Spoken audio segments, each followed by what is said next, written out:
Yeah. Okay, There we good. go. Because We are for some recording. reason, mine was not giving me the ability. I think this is my link because I'm the one that created the invite link. Oh, gotcha. So Okay, I think cool. that's That's why. perfect. Yeah, Yeah. but that's All right, fine. got it.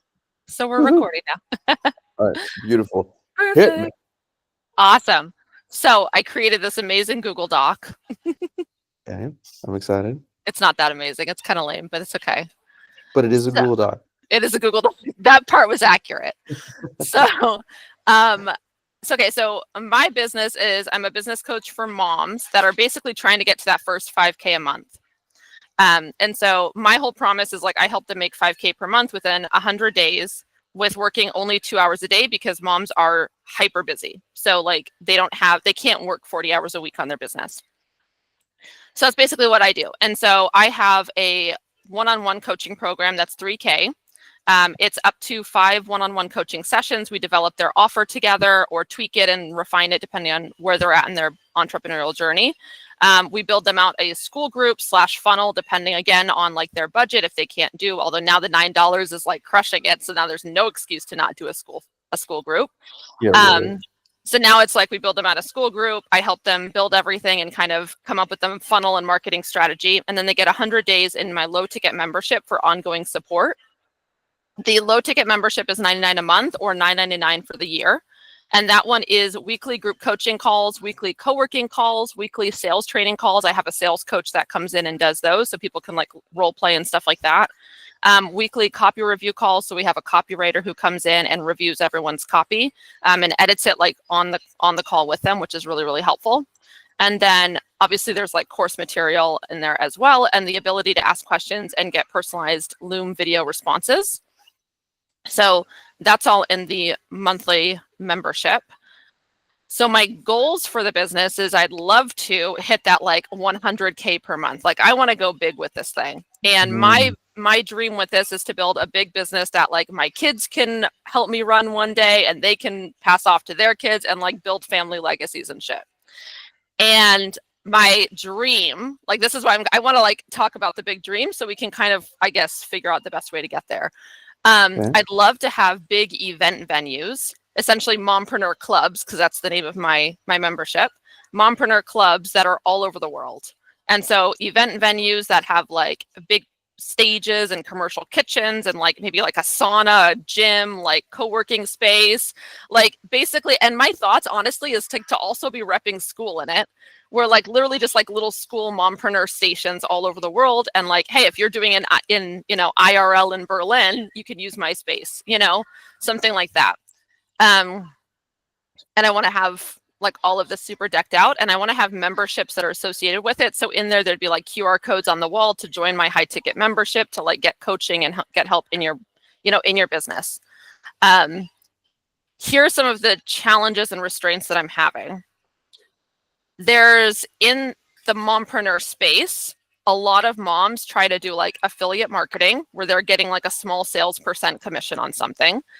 Or there's like this big like digital marketing trend that's going on right now, which basically emphasizes you can make 5-10K per month working like this little amount every single day because you set up these big automations and you sell a course digitally, right? And so there's this big trend where basically you buy this course and it teaches you how to resell the same course, right? So Yeah, I don't know if you've heard of seen them. these. They drive me nuts. And everyone's Yeah, calling it digital marketing, even though like, let's be honest, it's basically not, right? yeah.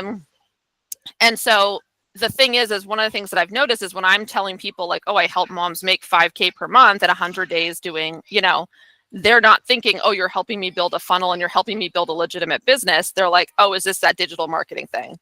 It's like, well, crap. Of No, it's course. not. Right.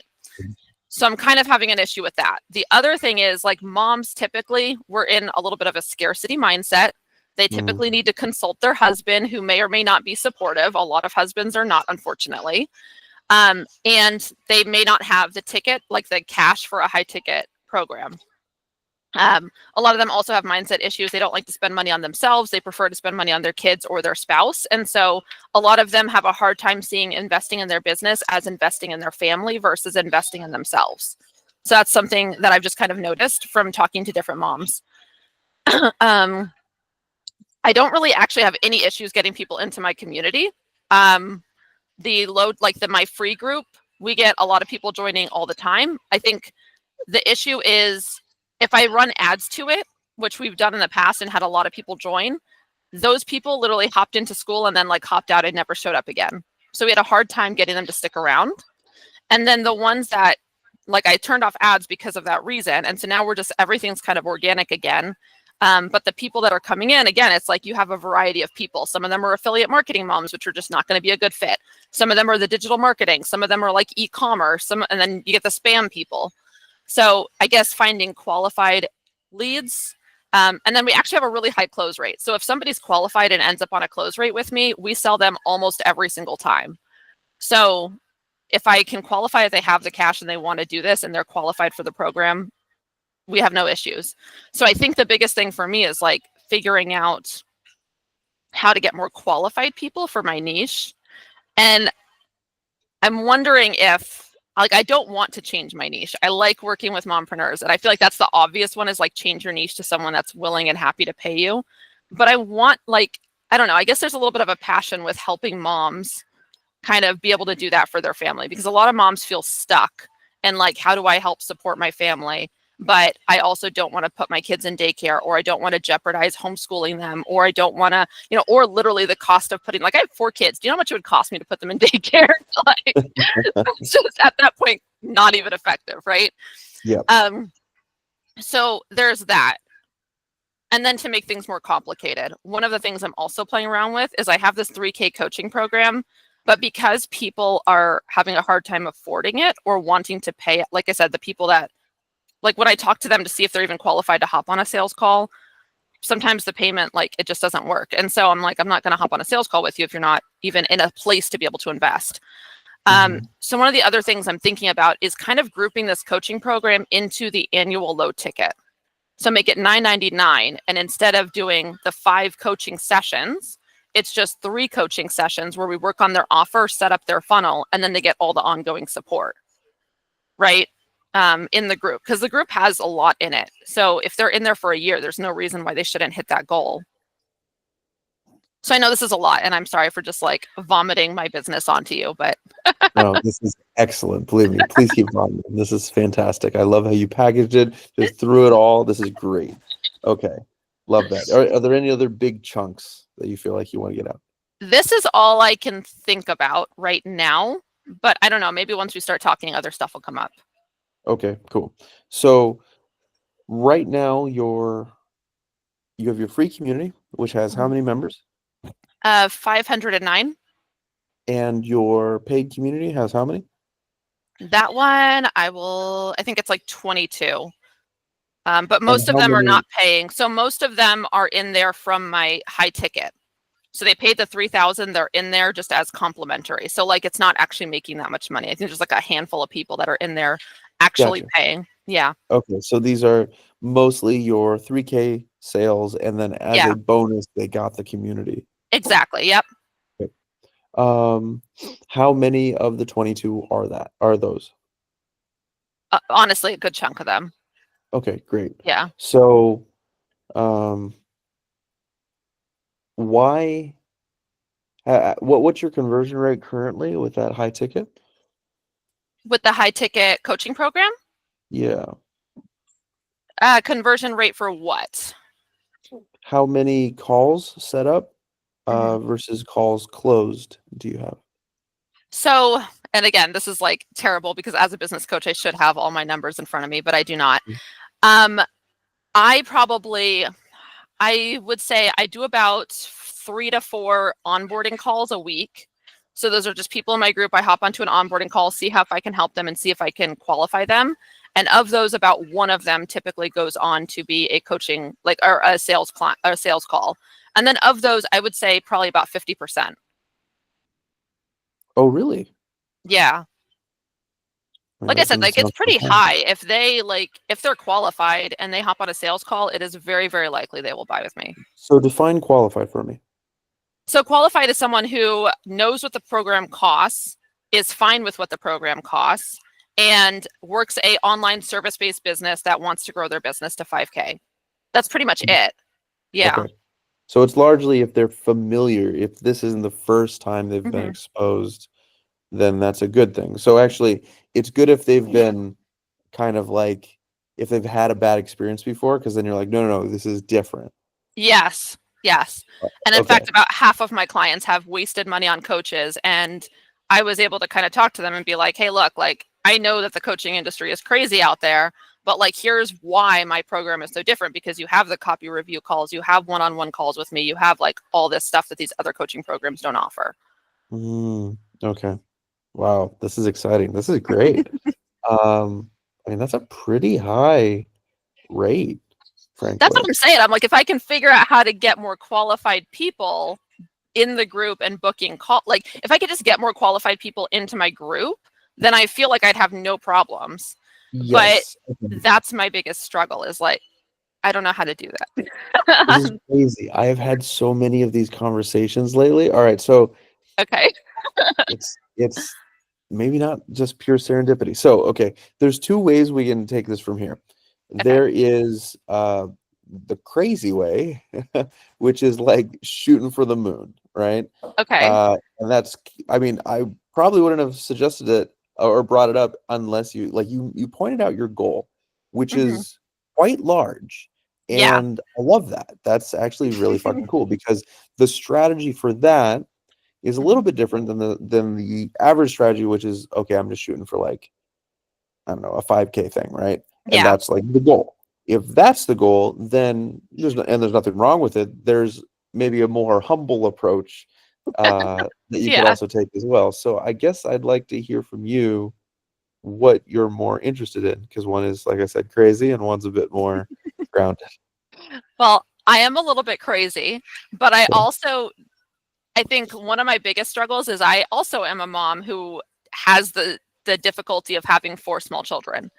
And Hmm. so I am willing to go a crazy route, but it also has to literally be something that I can actually physically make happen. Okay. All right. So what would you like to begin with first then? Let's go Or with the crazy. You got me intrigued. Oh, really? So you want to start with or we'll go the crazy route and then see if that's even If that's attainable too or interesting. bizarre. Yep. Okay. Um, Great. I actually think maybe I'll talk about, because there were a lot of people that this came up with at the Berlin event. Okay. Maybe this will be something we'll talk about in the stars too. So, okay. Essentially, let's let's kind of pretend that the coaching and the low ticket, the 9 or the 999, is kind of like all wrapped together here. Hmm. Um, Largely what you're selling is mostly information, Hmm. and then you holding their hand and kind of doing implementation alongside that, but it's more of a upfront thing, right? Yeah.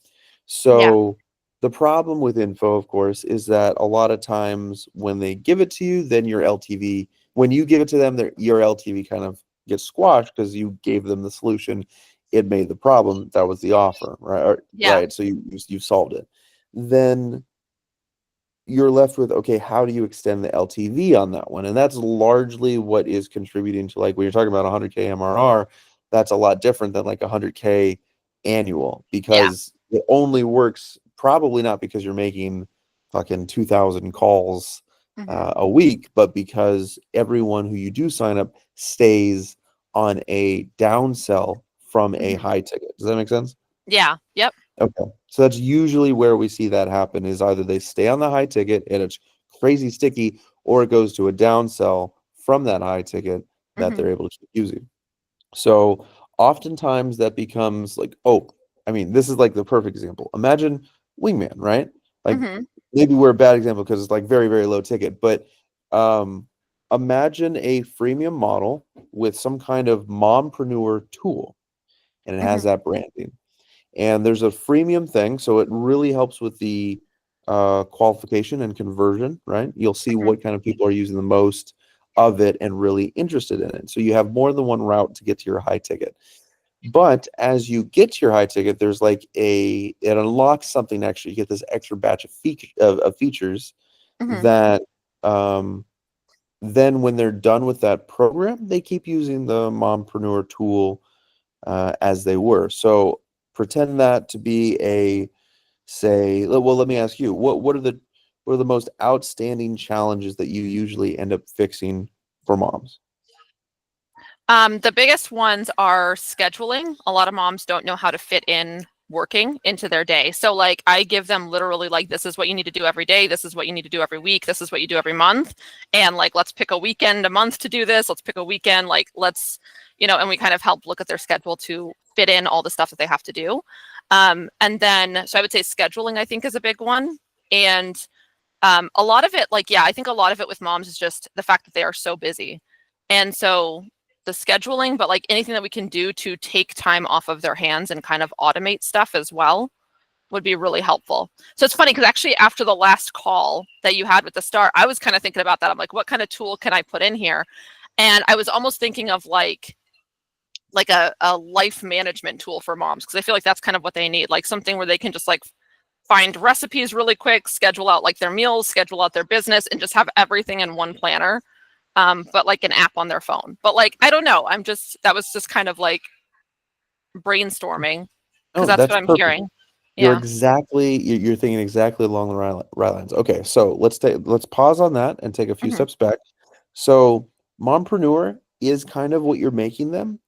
Hmm. It may be something to consider that while catchy, it might not be fitting for your audience, because where they become is a mompreneur, but the ones at the beginning probably want to be like a millionaire or something like that, right? Like they're looking for the result, not necessarily Yeah. looking to start a company or a business.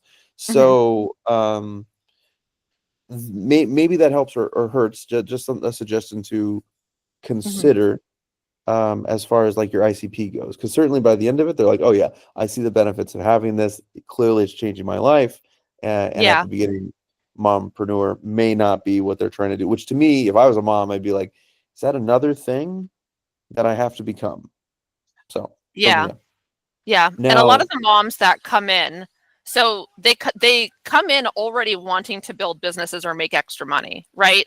So it's not really like advertised as this is a group for just moms. This is a group for moms that are trying to build businesses. So the okay. ones that come in definitely are already fitting that angle.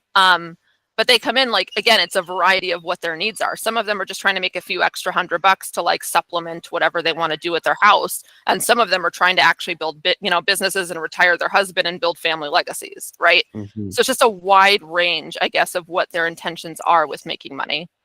Okay.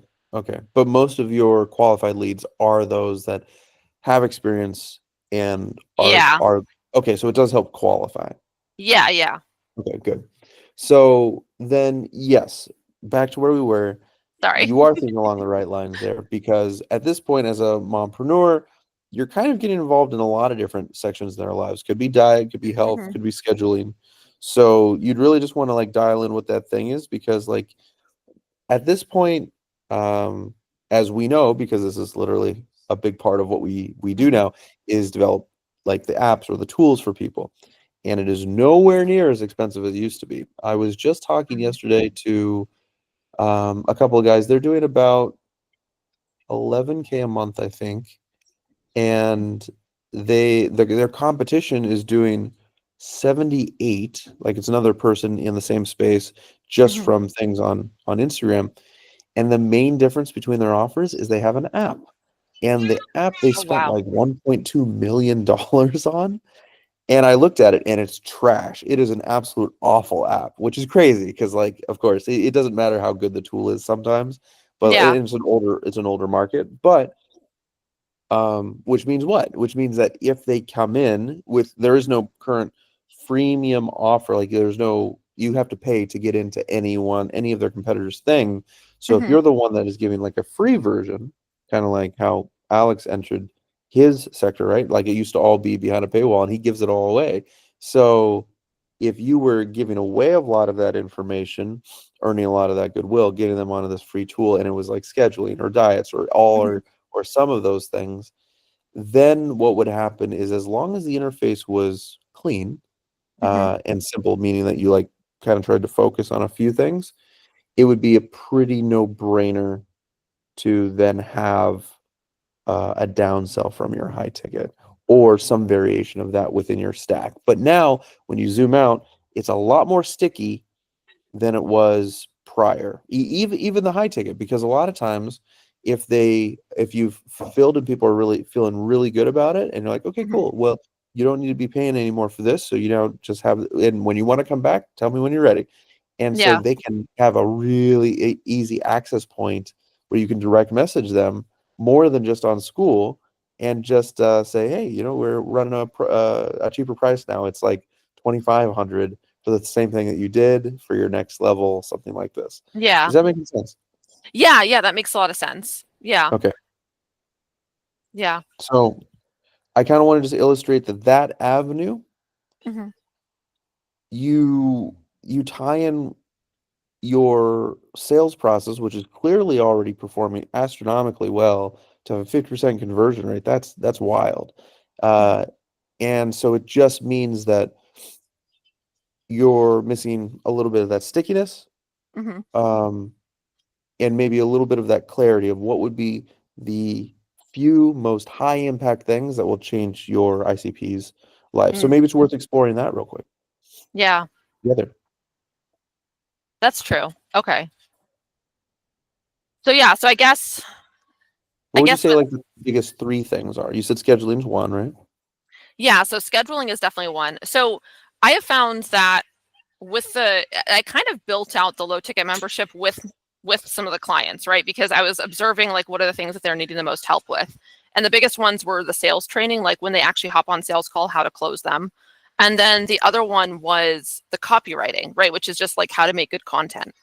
And so we have those professionals that are in the group that hop in and do those calls. And I think those are like hugely impactful. And I found that are like the people that show up to those absolutely love those, because it's really great. It's like they just show up with a Google Doc, the copywriter opens it up, talks about what she's changing, why she's changing it, and then you leave with professionally edited copy, and Yeah. everyone gets a lesson. So it's really cool. Yeah. And plus the copywriter gets like some free leads, right? That's basically the trade. She gets free leads and I pay her a small amount. Okay, cool. Nice. Yeah. And you do this what, like once every month? Once a week they hop in. Damn, that's busy. Yes. Okay, nice. Yes. Very cool. Yeah, there's like a call almost every day. We have a co-working call. Because again, part of this is like the scheduling. So I'm like, if we can take 1 hour out of every day that you guys can hop in, then like that kind of takes away some of the scheduling. It's like I'm setting up the schedule for you guys. So just set aside this time. We'll hop in. You'll get some copy done. You'll get some sales training done. We have a co-working call that we all kind of work on stuff together. We have our group coaching. So if anybody has like questions, there's nothing on the weekends, of course, because like we're all moms. We want to spend that with our families. And then on Monday, I have a coffee chat, which is open to the free group too. So that's just kind of like to help warm everybody up. So everybody hops in. We all get to see each other face to face and get to know each other. Yeah. Wow. Okay. Yeah, it makes sense to me. Okay.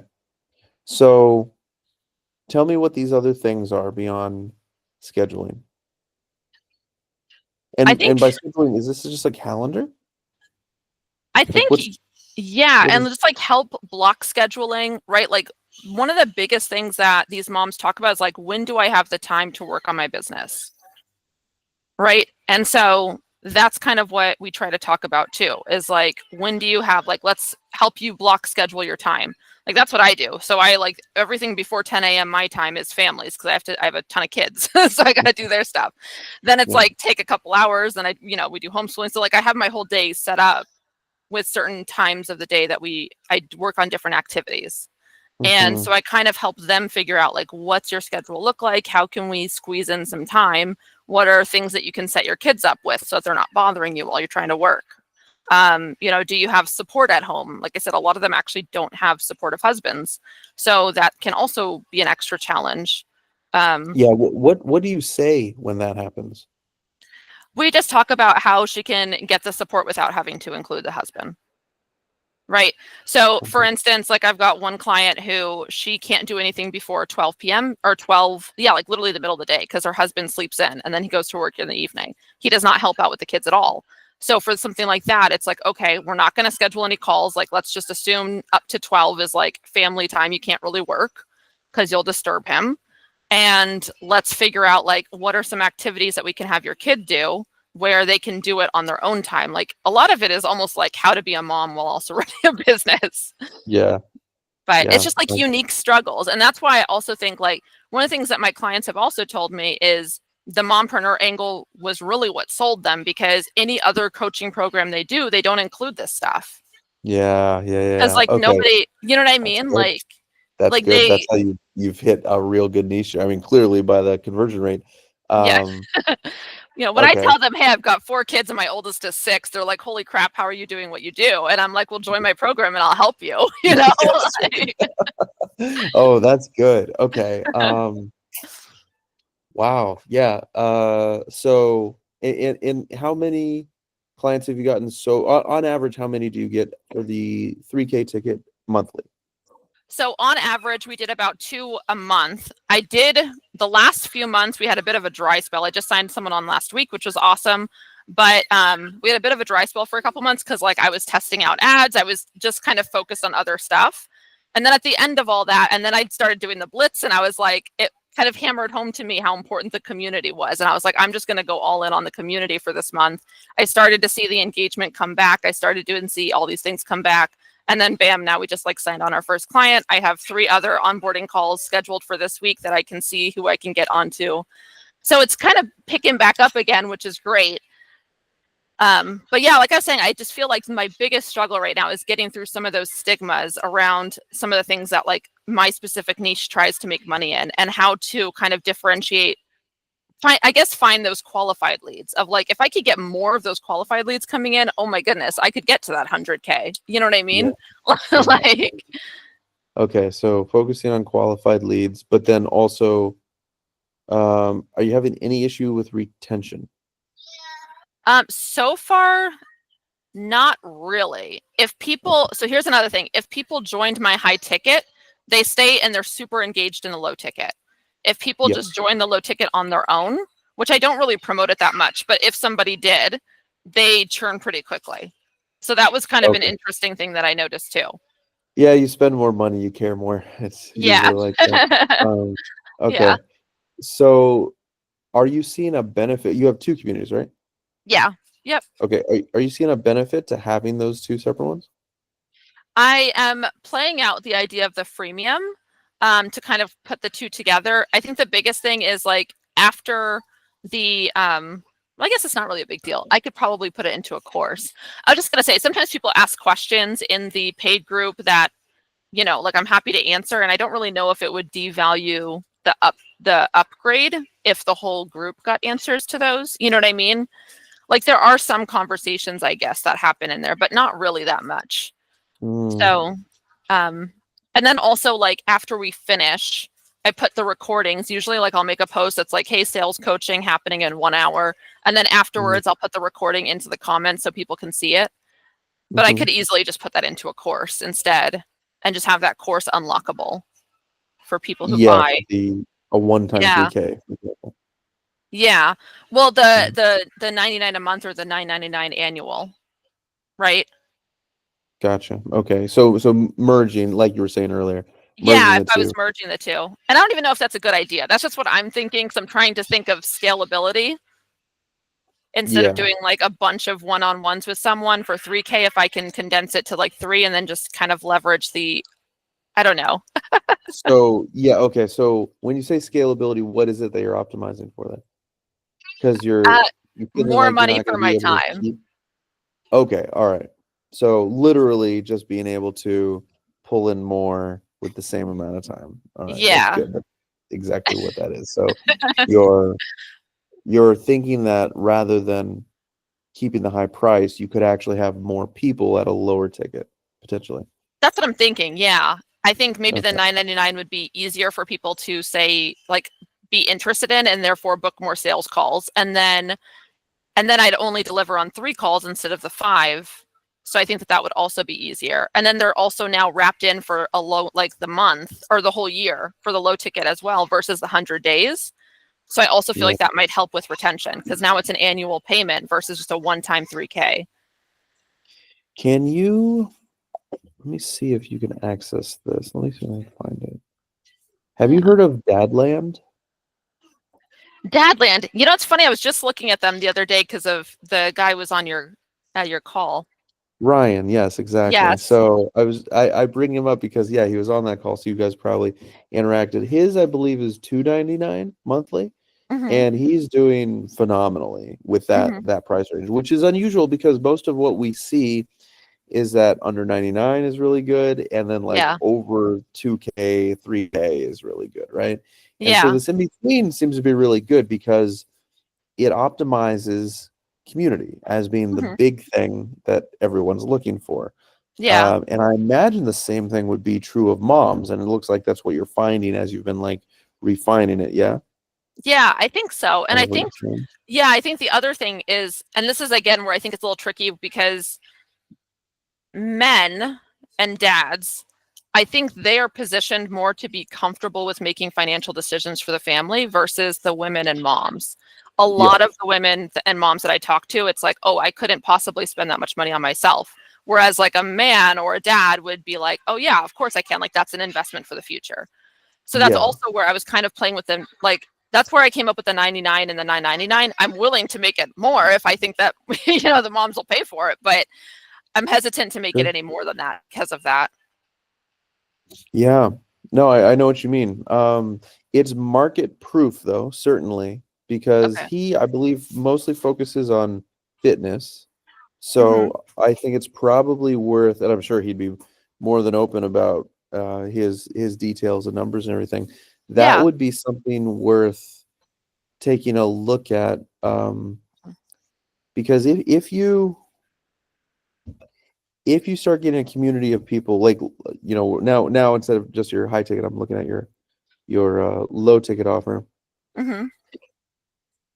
I suppose a really good way of doing that would be you bring them in on a 99 sort of thing.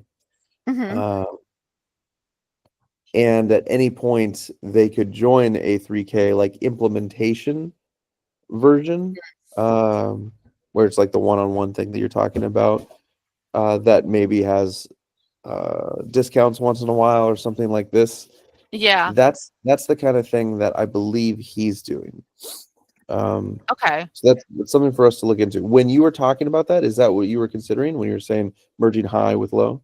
Kind of. Yeah. So I was thinking like the nine, like if they paid annual, they unlocked a couple, like 2 or 3 calls with me, but then also like offering in the group additional coaching call packages that they could buy in the courses. Mm, That could be something like 6 months of coaching, a year of coaching, thing like bigger packages that they could pay the 3K or more. But I yeah, don't know. I'm still playing with that idea because this yeah. is, I like I think said, this is you all still kind of new. probably want to. So remember, the duration of time Hmm. uh isn't usually what, like a year of coaching to me sounds like Hmm. I'm not getting the thing for a year. Yeah, yeah, yeah, Whereas if you give me 3 months of coaching, I'm like, hey, can I get yeah. there in 3 months? Great, I don't care. So Or what like I, 1 month. the way I worded it, and I apologize, should have been more specific. The way I worded it was like 12 sessions that are redeemable in a year. So you can do it once a month Oh, if you want to, or we can yeah, do nice. 12 sessions in a month and just bust it all out. Okay, Right. nice. That's So really good. yeah. Okay, cool. That's helpful. And then you said your churn is pretty good.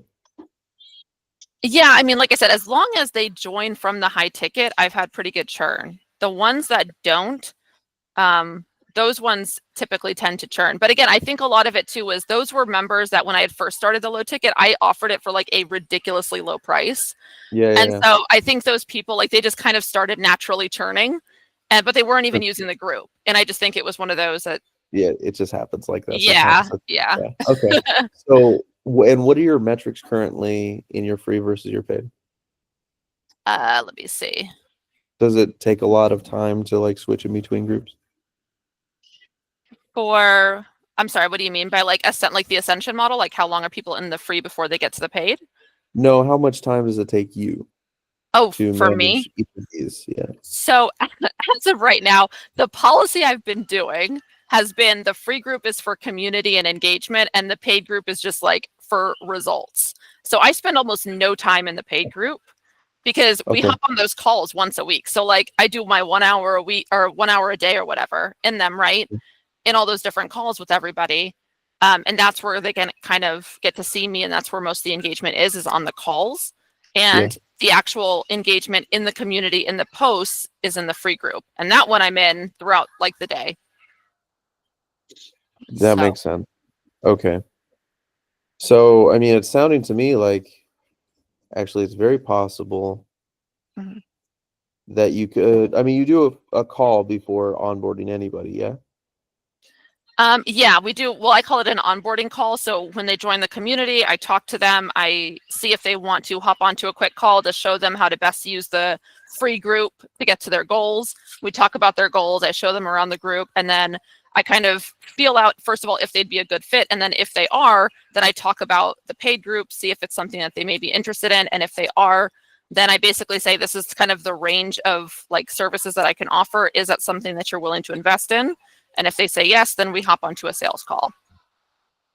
So, and I would say probably like we just started doing the onboarding calls probably a couple weeks ago. And so on average, I'm getting about 4 of them every week because this is the second week of doing it. And we signed on 1 person last week from doing it. So that's a 25% so far of people booking sales calls from it. So it's still fairly new. So it's not enough data to like have Sure. something solid, but it's looking good so far. Like it's looking good.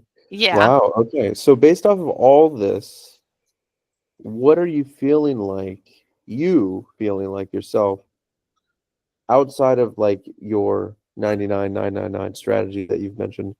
What do you feel like is the next big missing piece to scaling, if you were to guess?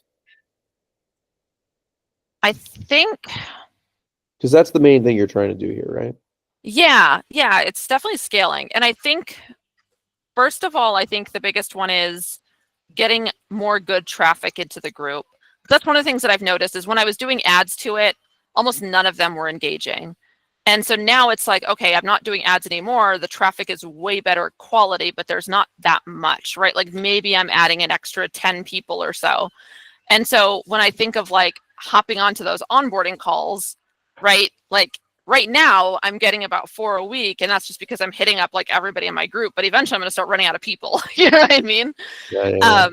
And so I think that's kind of my biggest thing is like, how do I get more good quality leads in the free group so I could keep this strategy up, scale it up a little bit more than what I'm currently doing. And then once we start making better money, like on a monthly basis, I could start to kind of think about like other strategies. And I'm also like in the process of building out YouTube, but like I do not have the capacity to be super consistent with that. So that's something I'm kind of looking at. But I'm trying to figure out like the best way that I could get more organic and just like good traffic in. Because I feel like the systems are working. Like the systems, like the numbers I'm looking at are pretty good. It's just not enough good people coming in. Yeah. Okay. All right. Well, this is clarifying one of the strategies for me. Okay. For better or worse. Okay. It seems like you're going to want to lean the tool direction, which is going to include a couple of things.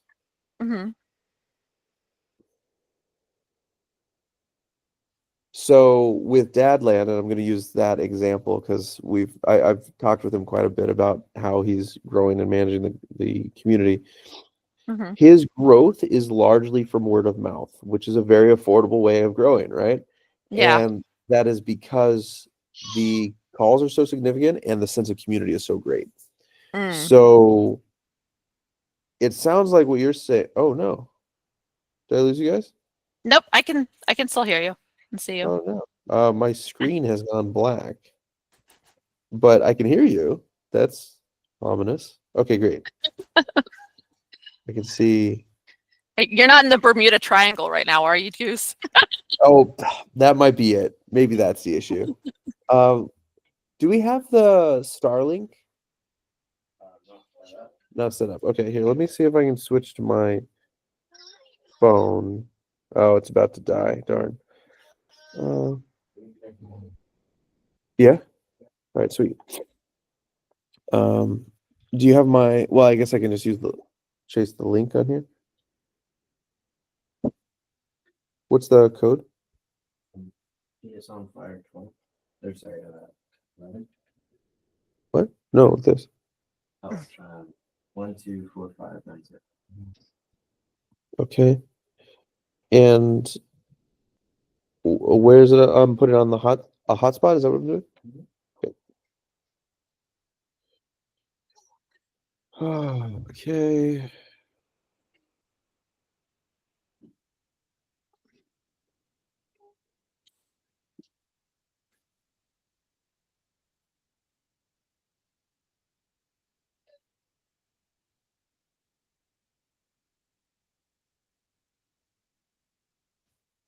Oh, sweet. Okay, wait. Am I back? Oh, I was gonna say it got a little choppy. I don't know. Oh no, what about now? Is this any better? Tony, would you mind grabbing the Starlink and throwing it out there, please? I guess that's so weird. The internet just completely died. It's working for you? Oh. Really? I wouldn't have anything. I have no cellular right now. Yeah, the cellular's spotty too. Can you guys hear me? I can only hear one word every other. I can hear you. It's just the video. It looks like it's kind of lagging. That's all. Oh, darn. Okay. Oh, great. Okay, we're coming back here a little bit. Cool. I can see both of your faces again. So we'll try. Hopefully this is okay. If there's any other glitches, I'll grab the Starlink and we'll set it up, and that should help. We always have a backup plan here. So okay, remind me, what was the last thing you had said? So you were talking about Dadland, how the growth is from word of mouth calls and sense of community. Yes, and you were, I think as far as new leads go, new word of mouth do you get? Oh yeah, yeah. So I would say about 30%. Oh no, you might have to do Starlink. Do you need a? Okay. Okay, wait. We just this should work now. Okay, can you?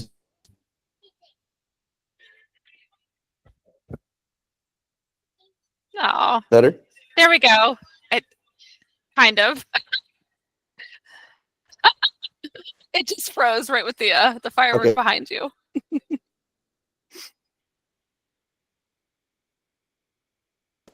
You got it? All right, thank you. Yeah, well, as long as that's working, that's the important part. The fireworks, right? Yeah, and the hearts. That one. Okay, Love cool. it. Yeah, this should work too. There we go. They're all in there. Okay, so how many would you say are you getting from word of mouth currently? So about 30% have been word of mouth. Awesome. That's great. Do you feel like as you go, you could raise those numbers? Yes, I think I could definitely, because that was honestly without any like real effort on my part to actually try to get. I have a like a referral program. So if they refer people, they get 10% commission. So I've been doing that. Yeah. But again, like I haven't been pushing it at all. So also, I mean, it's good that you are, but I mean, referral programs are notoriously, I mean, we also tried a different version in Goosify recently. And of all of the things, and that was really what the test was to be, referrals don't really work that much unless you have a really good system established for marketing and advertising the thing. So it's kind of a footnote. Like, how many of those people are stoked? Like, did they do it because of the 10%? No, I think they definitely did it because they were like really happy with the program. They just like you. Yeah, I think that's probably why that's why most referral systems will end up working in this way. So, okay. So here's my thought based off of everything you're saying. My first recommendation is that you do everything in your power to optimize for word of mouth recommendations. Because if you can get to the point where that's happening, it means you're not wasting any more time on trying to optimize for YouTube. You're not blowing any more money on ads. And any additional resources that you have, you throw out a mompreneur tool that you get started as soon as you possibly can, where this is your lead magnet. This is where you toss it out. It's on your socials, it's on whatever else. And it's simple enough that people are using it and getting like addicted to the way that it's solving their life in so specific to moms, which I think is like a huge hole in the market. It's got to be that Yeah. you can just address those things, and it is a tool that comes with your membership that has a lot of extra stuff in there, because the community is going to be a huge reason why they're there. But if it can be somehow connected, like you have some sort of engine that is feeding information, for example, leaderboard data to that app or to that tool. I mean, it could start as a website and then grow into an app pretty quickly too. That's the kind of thing that would get people thinking about it more often and contribute to the retention later on and to the word of mouth feature, because it's just so top of mind with like daily usage and stuff like this. Do you have an idea on like what I would want to look at in terms of numbers? Like what's the amount that I should look at for spending on creating this tool? I know that's going to vary widely, but just so I have like an idea. Yeah. Well, I guess there's two ways you can do it. For example, we do it a couple ways. So if you're able to find a group that's able to do that, because like a lot of people don't have a bunch of cash sitting in a pile, but they're sitting on a really good gold mine with the community that they have, right? So sometimes what we've done in the past is ongoing monthly build costs, because it's going to be a management thing anyways, rather than an upfront. So that's really your two options: is do you want to do an upfront build with like a smaller monthly, or just a bigger monthly cost going forward? And if you decide what works best for you, like what I'll ask you right now, what's easier for you? The monthly build cost would work well for me, but I'm also wondering if I could leverage almost like a trading of services too in there. Well, with devs, it's usually Depending hard. on the cost. I mean, who knows? I'm always happy to also give you like some recommendations and referrals. Trade does get challenging when it gets to code. So don't bank on that one, but you know, anything's possible. Yeah. And you also you kind of want to, like, unless the developer is a mom, you probably want to focus more on you probably have a higher ROI just focusing on what you're doing, and just try and get a cheaper cost if you can for the build out. I would say you're probably going to be able to, I mean, assuming it's simple and you have a really clean UI for it, you could probably get something going for about $1 to $2 grand monthly. That would probably have, I mean, I think if you had a good team, you could probably get it running in like 2 to 3 months. Okay, cool. Which means, and no matter which model you'd go with, I would recommend starting with the website so that you can like kind of perfect the thing, and then you launch the app or whatever it is off the back of that. Okay. Yeah, because like, let's look at School, for example. School is a website that is disguised as an app, and the only loss that you have is like loading time, but otherwise you get all the advantages of like immediate push out of updates and stuff like this. Yeah, that makes sense. Okay, I like this. Now you have my brain thinking of all the different things I could put in this app. yeah, well, yeah. That's where your creative mind should be going, because clearly you're great at fulfillment, you're great at sales. Like, these are two of the most important parts. Like, this is why it's working, is because you at the helm is able to drive these things. So you need something that's able to do all of the other stuff, as much of it as possible, and as automated as possible. Yeah, that makes sense. Cool. Well, I feel much better. I feel like I have a little bit of a roadmap now. Yeah, I feel like I have a little bit of a roadmap as to, it's funny because these were all things that I was kind of thinking about, but I guess just like putting it all together into like what I'm going to do, exactly how I'm going to do it, and, you know, start working on it. I feel much better about that.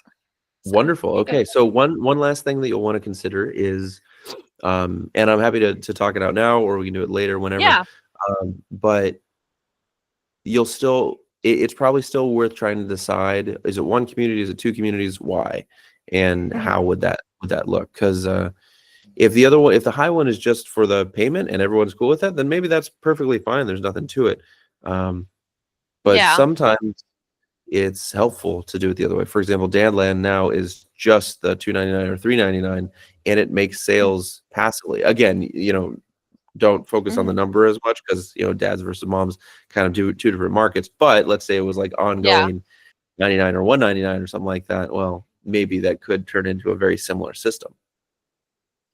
Do you think so? With Dadland, there's no free group though, right? It's all just the paid group.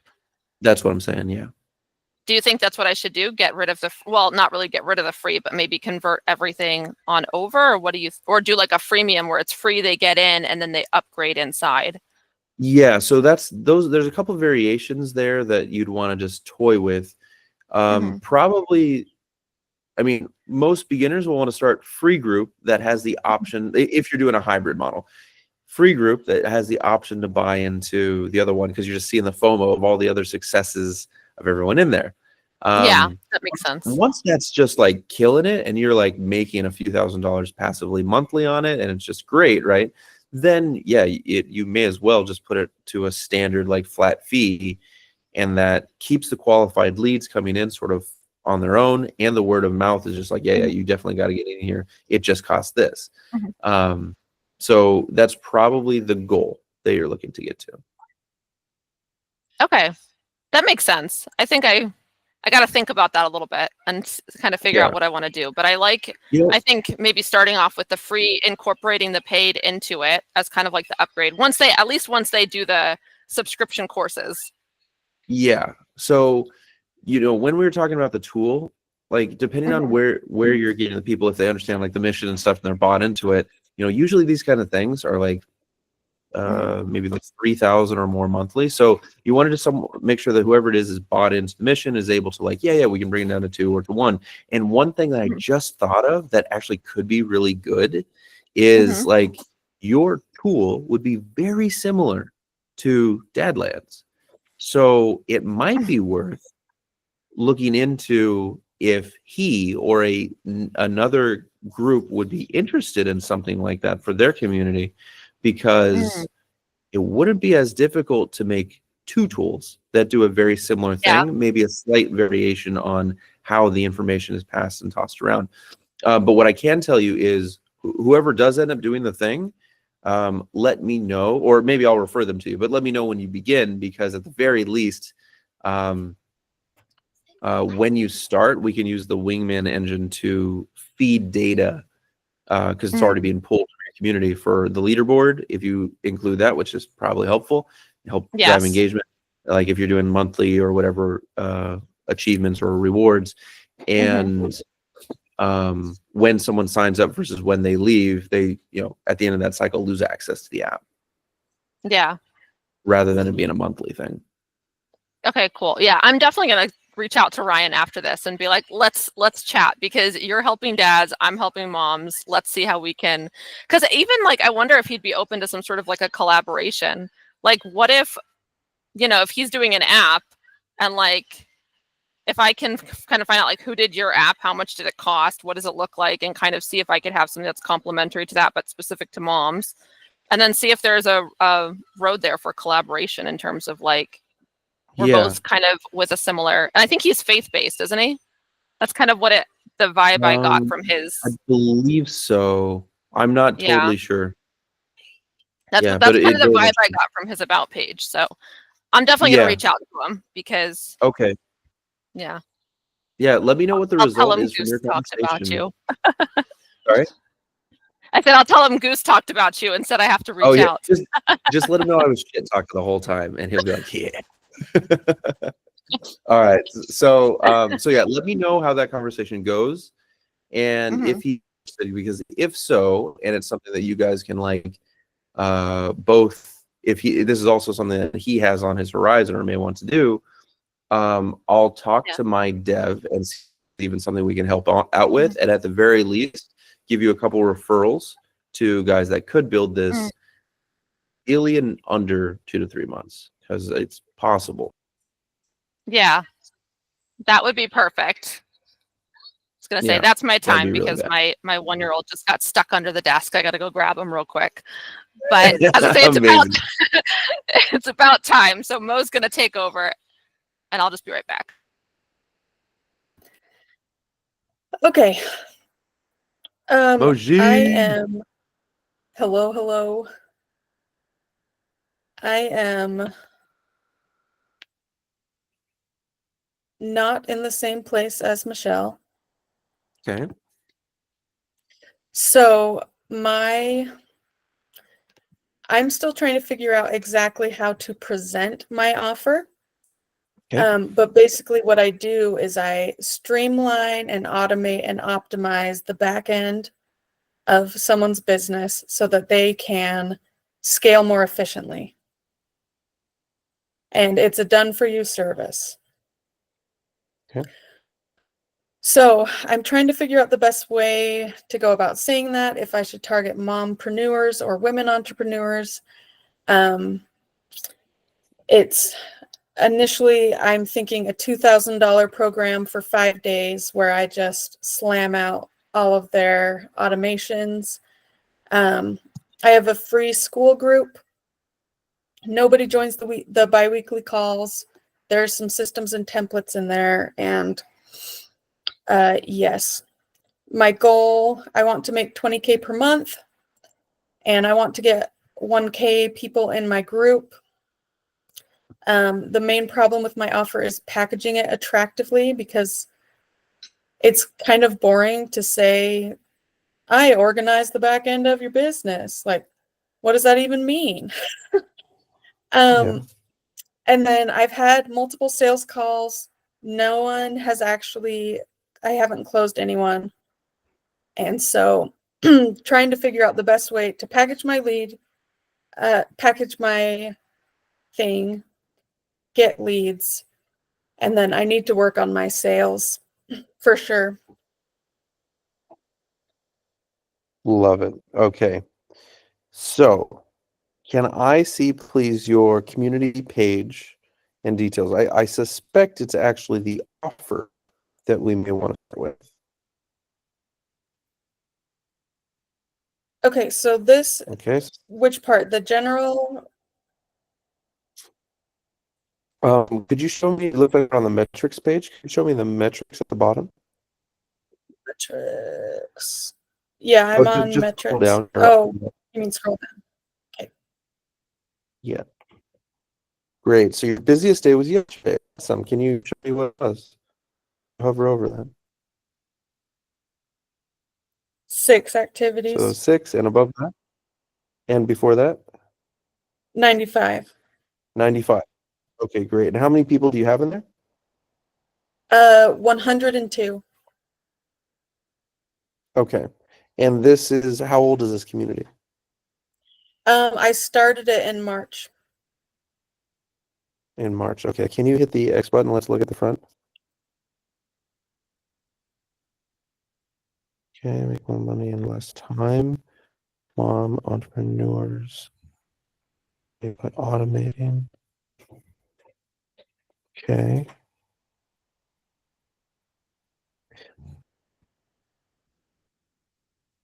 And show me some of the extra pages. I love the cute little otter. What a nice touch. Thank you. This is nice. Okay. Nice. Next.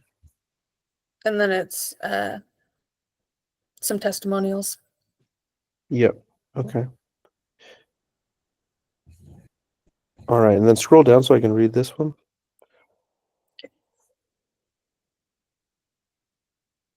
Okay.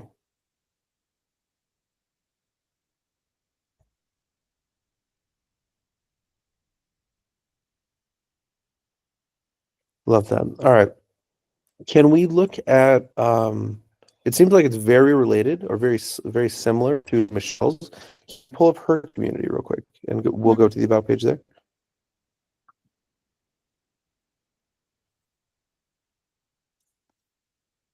All right. So nice. You guys have the same second image, and the third image is what? Are those also testimonials?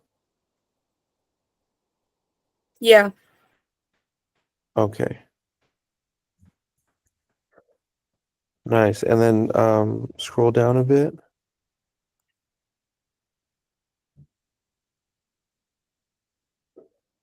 Okay, cool. So my first recommendation, just off the bat, is that I would love to hear your thoughts on, well, let's do it this way.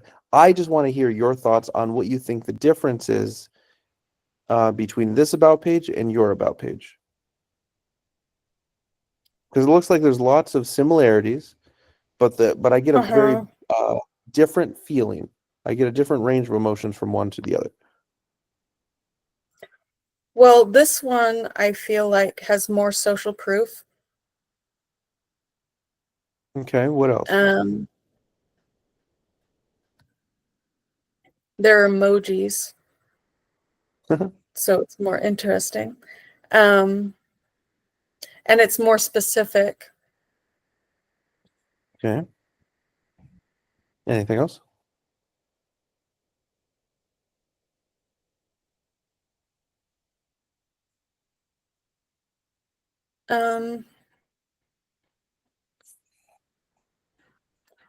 Probably, but it's not coming to mind off the bat immediately. Oh, that's perfectly fine. I'm not necessarily looking for anything in particular. I just think that Michelle's going to be like what a fortunate situation that you guys are homies, because like you're one step ahead and behind each other. Like one more step and you're where she is pretty much. And that's great because it means you can be learning from each other. So go back to yours again, please. Okay, so to me, very quickly, I look at this one and I see darker colors that aren't necessarily like if your ICP is a mompreneur, which is that the case? Yeah. I'm not getting that vibe at all from this. And also it's called systems flow, which is a much more technical term and actually kind of more masculine focused. Like as a guy, I'd be like, oh, what's that? It seems like something for learning how to do computer science almost. So I would want to see immediately branding that it doesn't necessarily have to match Michelle's, but it should be different than, it should appeal to your audience a bit more. I love what you're doing with the theme of the otter. And I almost feel like this should be more supplementary rather than the main focusing thing. Is there a reason why you have like a very dark window pane in the background of this one? It's just a stained glass kind of thing that I was trying to be congruent with, but it does make it really dark. Sure.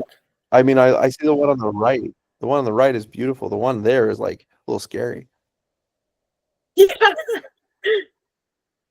Yeah.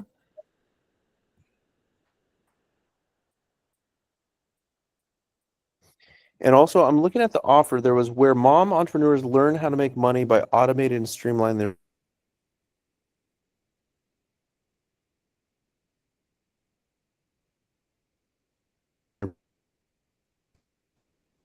You Uh-oh, froze are you for there? a sec. I missed that. Let me see if I can.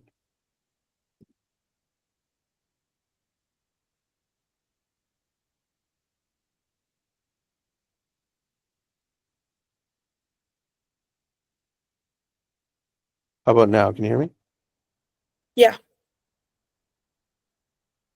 Okay, cool. So your about was where mom entrepreneurs learn how to make money by automating and streamlining their businesses. And then can you go to Michelle's? Yes. This free community helps mom entrepreneurs bring home an extra 5K or more per month with our mompreneur games. I mean, that's pretty clear. The other one is not as clear to me. So I'm seeing, let's assume, it sounds like, and correct me if I'm wrong here, you guys basically have very similar offers, yeah? Or like you have similar clients that you're trying to serve? So my clients are farther along in the process. They're actually making money. Okay. I've had some confusion. Like I'm in Michelle's group and Olga was looking at this today and she thinks I should focus on leads, people trying to get leads. And then over here, this one was trying to apply something that Nick, the goat of school, said in his post on Schoolers the other day. So like Yeah. trying to make it more about more of a B2B offer than B2C. Mhm. But I think I just don't know exactly how to, I guess I don't know exactly what I'm trying to say, and that's Mm. probably the main issue. Okay. Well, I would probably start with, if you can, let's say it is a more, how did you say it? Like Michelle's audience, but further along, is that what you said? Yeah. Like they're actually making money already. They're not just starting their business. They're Okay. running their business. They're ready to grow it. And Okay. they And don't why is that your ICP? Because I don't think that I don't feel confident about helping someone actually start a business. And why is that? Because I am not making money myself. Michelle, when you started this and you were teaching it, were you making a lot of money? I think a lot of money is subjective, but I will say I have a little bit of I had a bookkeeping business first, which actually was I had a couple employees, and then I had a marketing agency and I had like a team behind me that did stuff. So I did have other stuff before settling in coaching. But I do think, and Mo and I have talked about this quite a bit, is I think her limiting beliefs is what's holding her back. And I think we talked too about, like, if you think about coaches for Olympic swimmers and Olympic champions, like they're not Olympic champions, but they coach people because they know what to do. And so we've talked about this, and I think Mo's got some limiting beliefs, or she doesn't really believe in herself and being able to deliver the results that she can deliver. And even today, or was it today or yesterday, you posted a freebie that she did, which was like a really cool cheat sheet. And I was looking at it and I was like, ooh, I got to look up some of these automations because these look really cool. And so she can definitely do what she is wanting to do. Yeah, So that's kind of what I'm seeing here as well. There's a heavier theme. It's Yeah. less focused. It seems like it's not letting itself be something, and it's not very optimistic. So I would probably agree with Michelle here, because right off the bat, I mean, I'm sure you guys coordinate on a bunch of things, and it seems to me like there's no fear that you're stepping on each other's market at all, which is good, because it really isn't, even if you're doing the exact same fucking offer. So I think it might make sense for you to emulate a lot of what Michelle's doing. And whenever you come to a point where you're like, I don't know if I have the confidence for it, pretend for the amount of time that you need to, pretend that you do, just for that window of time. Because right now you're 1 foot in and 1 foot out of two separate ICPs. And until you're like fully committed to one, it's probably not going to go anywhere. Now, I asked you why you weren't, you chose to do a ICP that is slightly more advanced or further along, Michelle's. And you said you didn't give me a reason why. You gave me a reason why not. So that's a terrible motivation to choose to do this thing. So I agree with Michelle. I think if we're going to make progress on this, we'll probably have to take down whatever that limiting belief is first, or whatever is kind of standing in the way there. Because I think my interpretation, based on the work ethics that I've seen from both of you, is that if I paid each of you $5,000 today to solve this problem that I have with like automations or leads or whatever the fuck, right? I'm pretty sure, Mo, that you would figure it out. If you didn't know how to do it, you'd probably figure it out. Do you think you'd be able to do that? Yeah. So the only thing that changed there is you've allowed yourself to be put in a position where you have to solve the problem.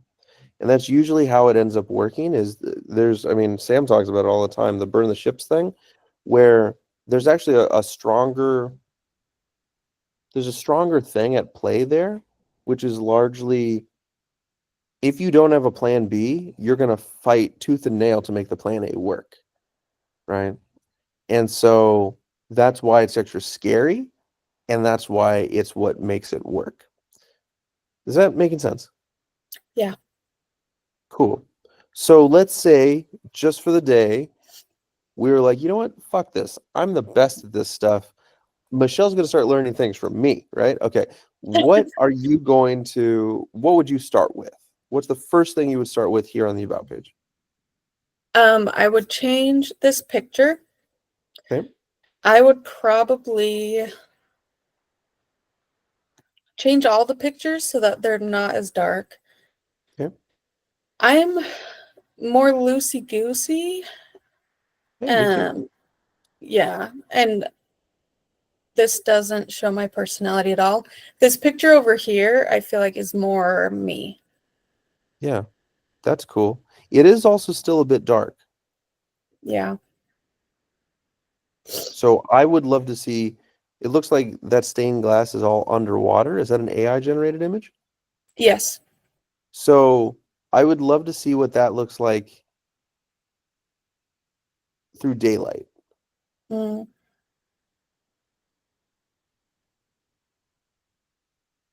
Okay. What else would you change? I'd change the name. Okay.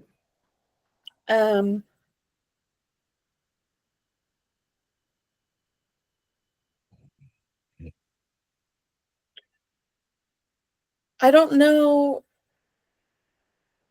maybe even something like Systems Grow, so that it's more about growing the systems you have. But the word system is not. It's not the sexiest thing. No, it's not. If you, let's pretend for a second you're a mom, right? What Yeah. would it look like if you came across a community called System Anything versus Mom Something, or versus Mother something, Mother I don't know. I would I hope you're assume that it's really boring and over my head. boom. Yes, I would think so too. Wasn't yours before like you got this mama? Something like that? Oh, what was that? This one? Wait, was your community You Got This Mama? It was, yeah. Why'd you change it? Wow, I'm like super emotional right No, now. that's great. That's great. Flow the emotions, dude. That's awesome. Like, let's work through this whole thing while you're crying. Amazing. Keep it going. Why did you change it? So before, my offer was about helping mom entrepreneurs get more time with their kids, quality time. But I wasn't getting any interest. And so Michelle helped me come up with a different angle. So now my focus has been on how they would get that time in a very technical way and focusing more on the money. Okay. Well, as I understand it, Michelle also focuses on the money. Yeah. Right. It sounds like your interpretation of money is that it's not possible. My husband is very much not growth mindset. He's very scarcity when it comes to money. So it's hard for me to not be like that because I don't want him to be upset. But in general, I'm more likely to like get a credit card and take out a $10,000 investment in something that's going to help me dominate the world. Awesome. So it sounds like that's some of the stuff that you have to unpack is you are also lifting the family. You're not doing it. You're not just lifting your own weight. You're carrying the weight of quite a few. Yeah. Well, I think this about page is a great representation of the heavy emotions that can come from that. Yeah. Yep. I think it's probably worth, and it is so wonderful that you guys are buddies, because you can literally see how close you are to being in the exact situation as Michelle. Right? Yeah. So I might suggest the very first thing that you do is really put on that pretend hat. This is the best way that I did it, like growing up, to be like, oh man, but I'm not. But what if I was, right? And just pretend, play that game, and pretend that there's a whole element of people that Michelle may never be able to reach. Even if she's making $1 million a month, she's not going to hit all the people. Not even hit a fraction of the people. Like if the mission is the objective, which it seems like it is for both of you, it may actually be your obligation, Mo, to be a little bit more sincere with who you're trying to touch, which it sounds like is people like you. Yeah. And that's perfect. So if that's the case, I would, if Michelle gives the blessing, I would copy as much as you possibly could with what she's building. And then once you feel that, start making your changes, if any, adaptations, thematic bits there, and start adding that on top. Okay. I think that would be huge, because there's nothing that says that you have to have a different offer than her either. In fact, I think that'd be a great place to start, is a very, very similar offer. Mm-hmm.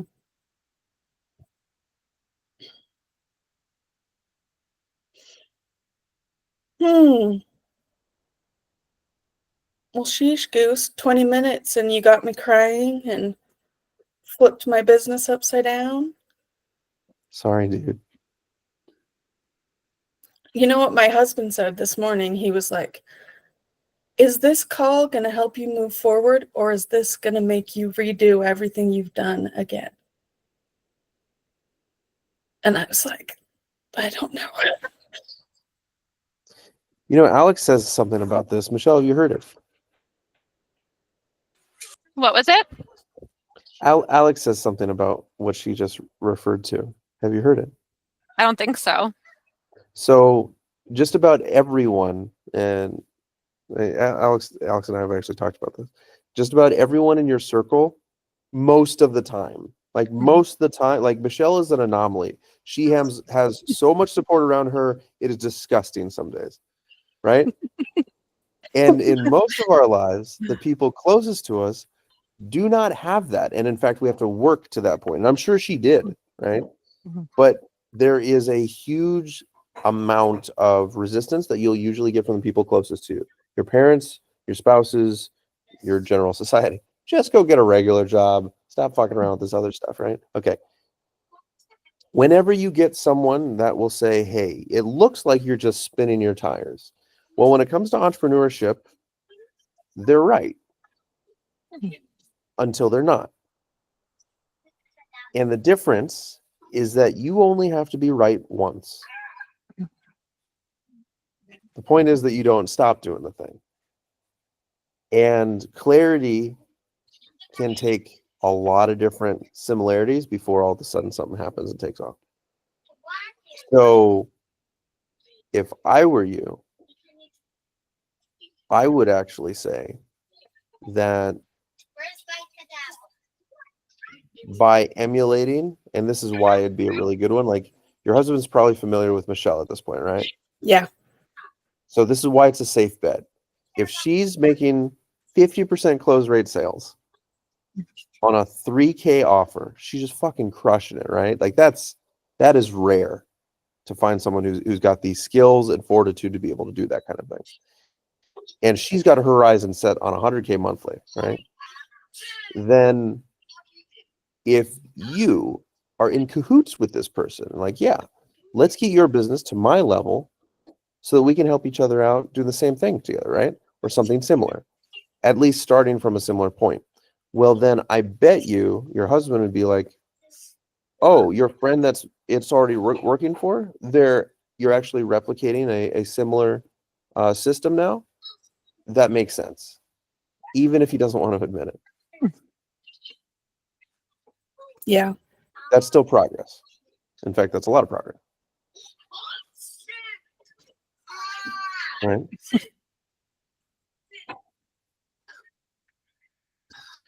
I think the number one thing we'd have to do here is try and remove the fear of what other people are going to think and just admit that right now you're going to be in a season of work.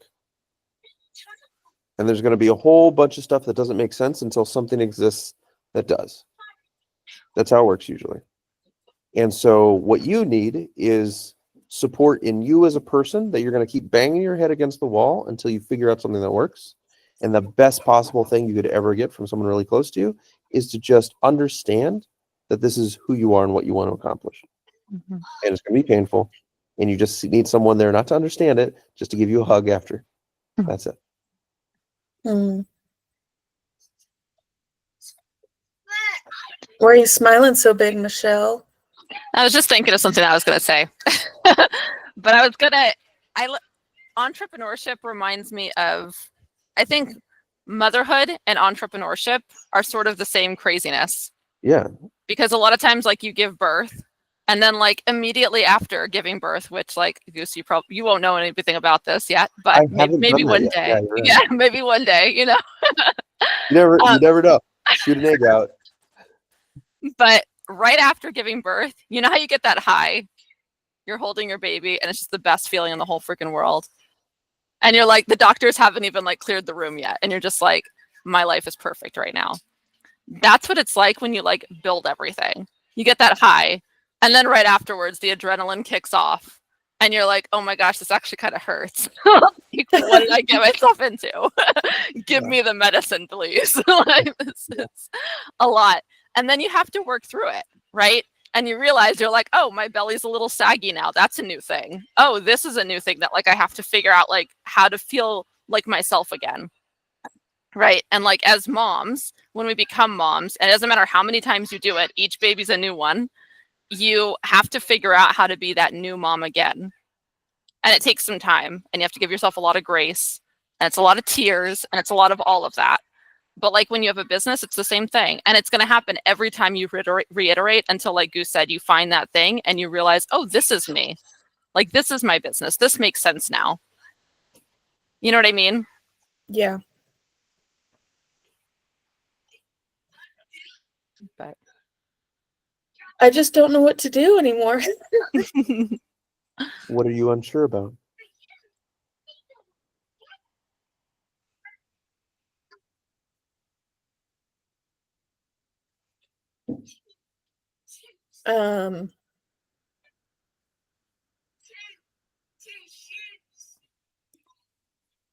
Everything?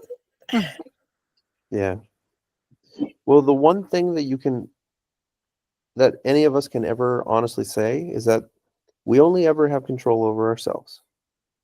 And there are people before and people long after us that will be able to create beautiful things in spite of great resistance right next to them. And so if that's possible for them, why the hell shouldn't it be for you?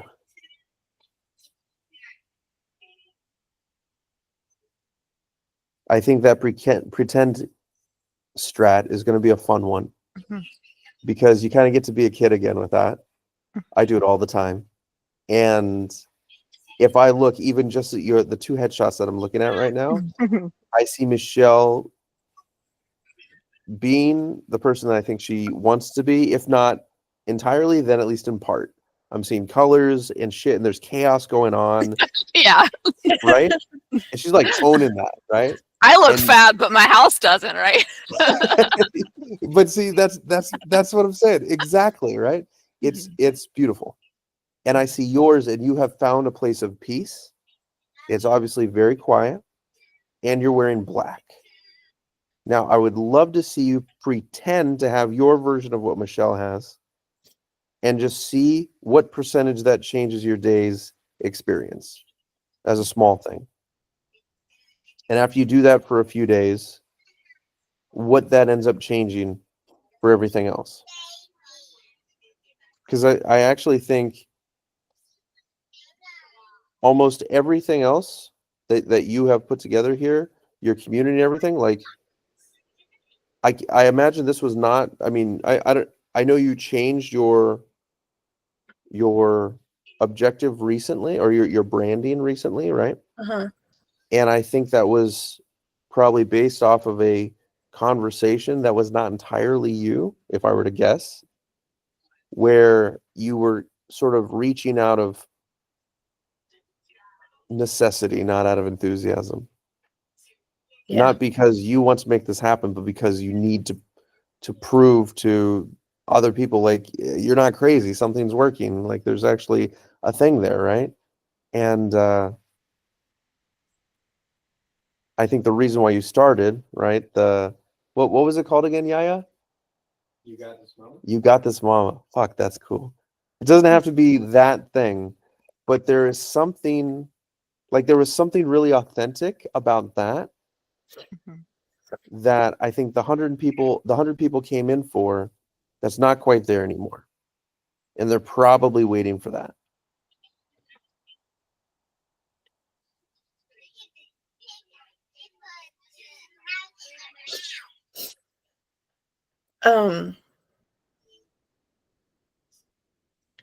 I know we talked about the solution already, but I have MS, so I have a lot of limitations. And I think, like, I went through a time where I was like a special needs girl for about a month. So I think that my family looks at me a certain way. And I think I look at a certain way. And I don't quite see myself as someone who follows through and can actually do something.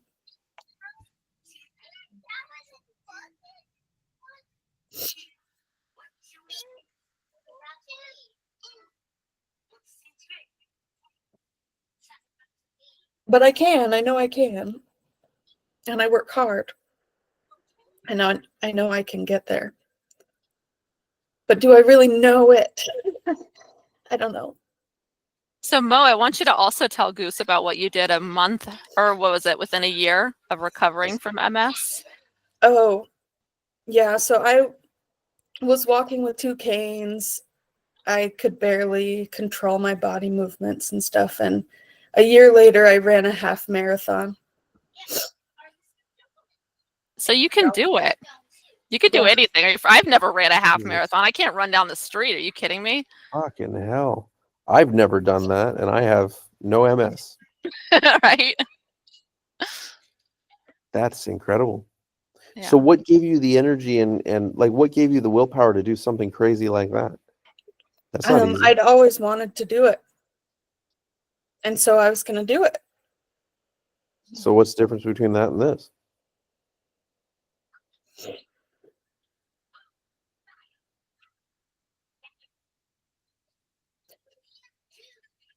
I don't think it's helping people the way that I want to help people. You don't think what is helping people? Well, I think, like, I really want to help people. That's, I think, my deepest desire. And I don't see what I'm doing as helping people yet. Gotcha. So you don't believe in the current offer or the offer that we're talking about with Michelle?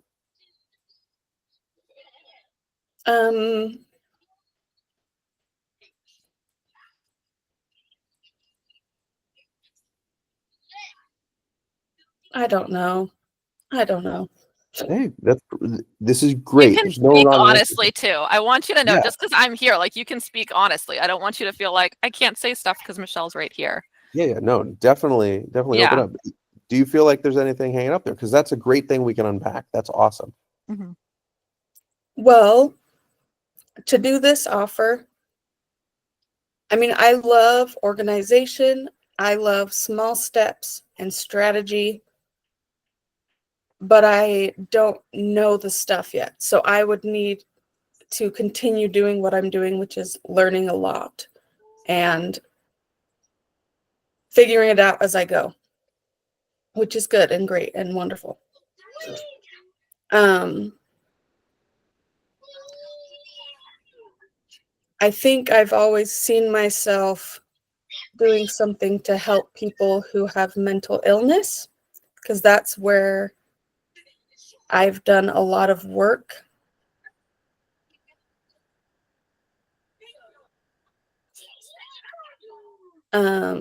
But I want it to be moms for sure. Okay, so you're saying mental illness is something that has fascinated you, but moms is where you want to focus. Yeah. Okay, so what is it about this or the tweaks that are made for Michelle's offer that doesn't feel like you're changing, like you're actually improving someone's life?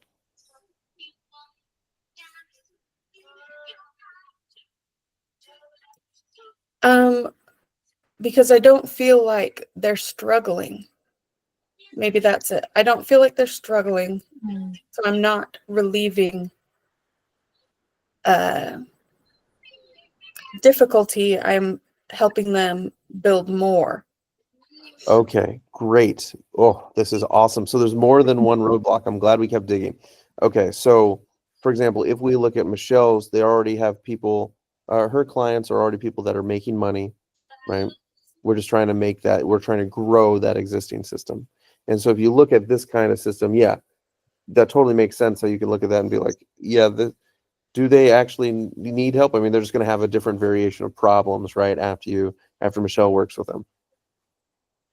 Yeah. Mhm. Okay. That's great. All right, so let's unpack this because this is going to be really important. So, yes, they will definitely have more problems after. And as is the nature of life, unfortunately. Any way you cut this, you're really just choosing what problems you want to have for the most part. And there's really not much you can do about that other than get rid of the ones that are in front of that person at that time. Right. I imagine that there are some problems in life that are more desirable than other problems. And if that's true, if you agree with me on that, then what would probably make the difference is just, let me think how to explain it.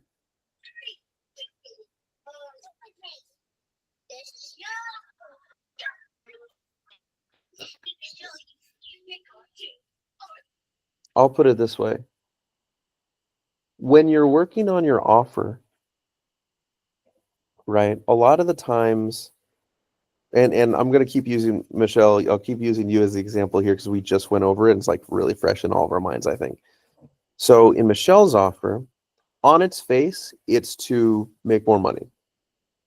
Though, if I ask Michelle how much of the time she spends being a therapist, it's probably very similar to Ryan or myself when I was doing the funnel building offer, right? The offer is just sort of the point, like if we imagine an hourglass on its side and you and the client, there's a point of limitation there in the middle where you have to speak to the person who's at level 1. And I'll give you a micro example here. If you're most of the time, the people that sign up for dating coaching, for example, right, are people that are trying to have more sex or go on more dates. They're trying to find a lover or get married, right? But most of the time, what ends up happening is, or at least in the good ones, they'll start with learning how to take care of themselves, how to love themselves, right? And that is not what they bought, right? But it's the whole difference between what they want versus what they need. This whole spiel, we've gone over that before, I believe. The point is that the offer is not really the person most of the time. The offer is really, and in Michelle's example, like let's say we're fast forwarding, we find exactly the developer or we help build her or some shit like that, right? And we fast forward a couple of months and she's got that thing going on. Well, they bought to make more money, but what they actually did was get more time with their kids, schedule, improve their diets. Like there's a lot of improvement that happened there, but that's not what they bought because they were at level 1. And level 1 was, I want more money. That'll solve my problems, right? So you spoke to the person at that level, but because you were at a higher level, you actually understood, okay, well, practically the way you do this is through these other things. Mhm. I say all of that to point out that it's important to remember that the offer almost never matters. If the person is interested in seeing the client develop and grow and is open to that, that means what you're doing is actually helping them with life. And a small portion of it will have to do with what they bought. And the rest of it is just you being like their sounding board, their external person, the person that is probably like you have been or may be, where you want to achieve the thing, but you're so close. You don't have a sounding board right next to you, right? Like why in the world we're so many miles away. You and Michelle are so far apart, right? Like you can't just walk outside to her. And yet you spend a bunch of time together, right? So what in the world, why would that exist? Why would community be such a thing online? Because oftentimes the people that you're trying to bond with that are of the same mindset, trying to grow in the same way that you are not next to you.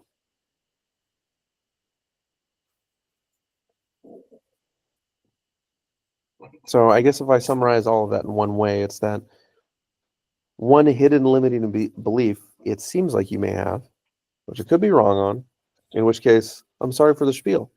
But if you are, then first you're welcome for the spiel. And the main nugget I would take out of it is that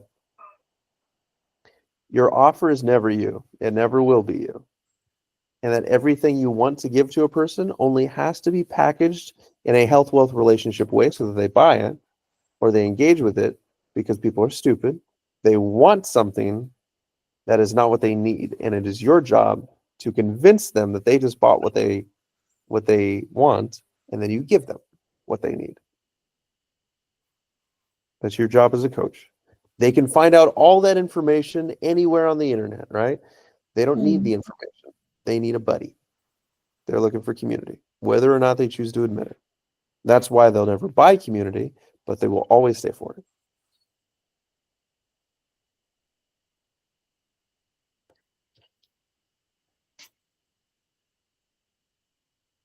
I just don't know what to do now. That's okay. Let's start one step at a time, your favorite way. So the first thing you're going to do is you're going to pick a couple of colors, and these are going to be your dominant colors. We just redid Michelle's profile image with her 2 favorite colors. And guess what? She didn't give me the color. She gave me the code, right? So she was like one step ahead. I was like, ooh, my hair blew back when I saw that. So I would pick a couple of colors. It looks like blue's a big part here. Find something else that's not black, and then add that color to your stack. With Michelle's permission, copy everything about what she's doing on there, full well knowing that this is her offer and what she's accomplished, right? And then over the next few days, maybe weeks, digest it and transition it into what your offer is. It may be very, very similar, or it could be identical. It's really, who's to say? Because the offer really doesn't have anything to do with who you are and what your service is.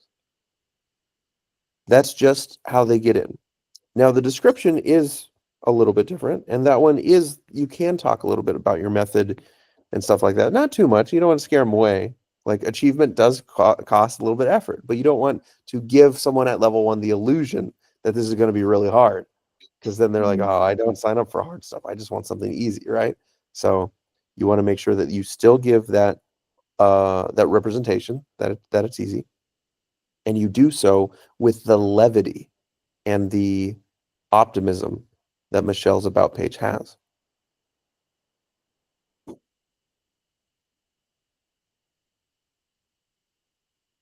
So, with all that said, how long would it take you to, Michelle, is it fine to copy everything from your About page? Absolutely. I was going to say, Fabulous. Mo, I'll give you the Canva links if you want. Just make a copy of it. Okay, thanks. And so start with this. I would urge you both to get rid of that black image, the second one that shows up there. Toss something else that's in the background, like make it a theme color that's there. By the way, Michelle, your new logos, I saw that when I was just, I don't know where I saw it, but it was like in the recesses of my mind. You did the border thing that you're the first person in the 2 years I've been on school that has done this, right? It looks like a video game. Like, I want to play it. Doesn't it look so good? I watched actually good. your video with Jonas. And I watched that and I saw you do it. I was like, that looks so good. And I was like, how is he doing it? And I literally watched it and paused it and went on Canva and did it. And I was like, Exactly. Yes. so thank you. You're so welcome. I am so glad when someone is finally fucking paying attention. I spend so much time researching these things. So those little nuances, I was like, perfect. Yes. So it's amazing. It looks like a Pokemon game. So I would urge you to take everything you possibly can on the About page, and pick your 2 favorite colors. Clearly, Michelle has yellow and pink. So just pick a couple of, maybe it's pink and blue. Pink and blue is a great combination. And clearly, right? And so if you just go ahead and put that all on there, what you can tell your husband or anyone that asks questions, you'd be like, I fucking solved it. And now I just have to refine it, right? Because you literally have an About page that you know monetizes at least to the degree that Michelle's does, and probably more, right? You guys both may not have any idea how far that will take you, right? With these little, just having this foundation that's there. And so with that, now you're going to spend the next few days or week, no longer than a week, just like absorbing this front page as you. This is what you do. This is what you offer. And when you're ready to start either pushing this offer or another one, just practice that. I might even say just start doing it with this offer first and try it a couple times and see how it feels. Right? Because it's probably as you do it, and I can certainly tell you that it is when you are teaching is when you're learning the most, by far. So I can imagine, like, if I asked Michelle, how good are you at doing this now, having had all of your clients versus when you started? Probably most of her growth as a coach happened during that period. Would that sound right, Michelle? 100%. I actually pay to be in a mastermind because I coach while I'm in that mastermind and I get better at what I'm doing. Exactly. Yeah. There you go. I also recommend look up the Feynman technique. It's a whole technique about how you learn something and then you immediately teach it to like a 5-year-old. And that process of just teaching it in simplest terms really helps to learn stuff. The 5 men technique? Feynman, not 5 men. If you look that up, I am not responsible for whatever shows up on your computer.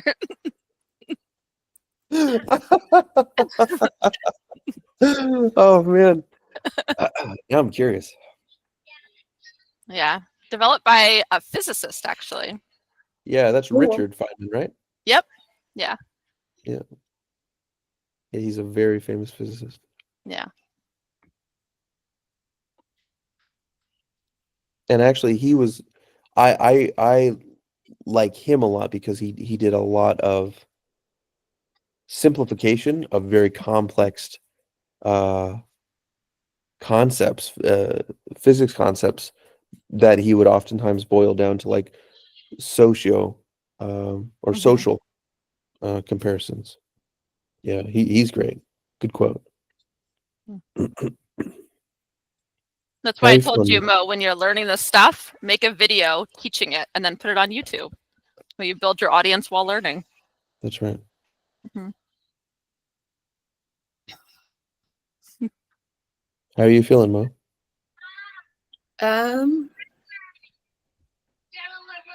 Did you hear the quaver in my voice? Yeah.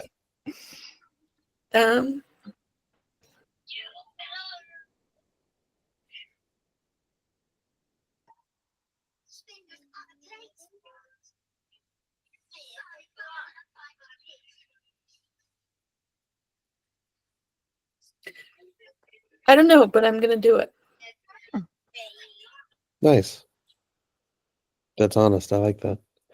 Yeah, you should have a lot of emotions here probably, because I've been in that situation before where you kind of have to like shatter a few things and it just feels really overwhelming. I like so many different emotions simultaneously. For me, I'm a Cancer, so I'm kind of a bitch.